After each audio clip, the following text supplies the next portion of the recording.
Setelah masa kemerdekaan Indonesia hingga zaman Orde Baru atau zaman kekuasaan Presiden Soeharto, terjadi beberapa kali pergantian kurikulum.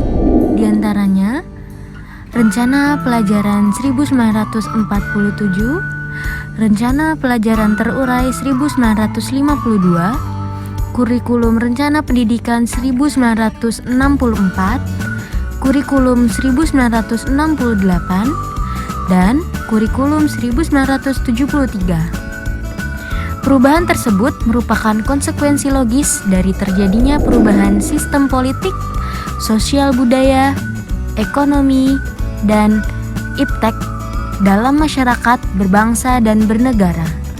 Kali ini kita akan membahas sedikit tentang kurikulum tahun 1973. Apa itu kurikulum 1973? Kurikulum 1973 adalah kurikulum proyek perintis sekolah pembangunan atau dikenal dengan PPSP. Pada tahun 1973, pemerintah mengadakan PPSP, yaitu proyek perintis sekolah pembangunan di seluruh IKIP negeri di Indonesia sebagai sekolah laboratorium. Dengan adanya PPSP, sebelum kebijakan di bidang pendidikan didiseminasikan secara nasional, terlebih dahulu diterapkan atau dirintis secara terbatas atau pilot proyek di sekolah-sekolah laboratorium. Oleh karena itu, kemudian dikembangkan kurikulum PPSP 1973. Menurut Sudijarto 1975, rasionalnya, untuk meningkatkan mutu pendidikan, proses belajar mengajar perlu menerapkan sistem belajar tuntas dan maju berkelanjutan melalui sistem modul. Hasil dari rintisan ini sangat menggembirakan. Namun, oleh pengambilan kebijakan pada waktu itu, dianggap terlalu mahal biayanya, sehingga tidak layak untuk didiseminasikan secara nasional. Kurikulum 1973 sebagai pengganti kurikulum 1968 menggunakan prinsip-prinsip diantaranya sebagai berikut. Yang pertama, berorientasi pada tujuan.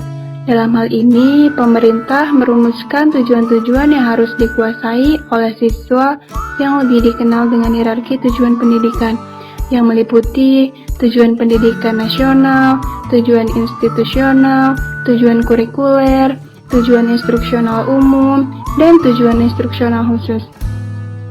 Yang kedua, menganut pendekatan integratif, dalam arti bahwa setiap pelajaran memiliki arti dan peranan yang menunjang kepada tercapainya tujuan-tujuan yang lebih integratif.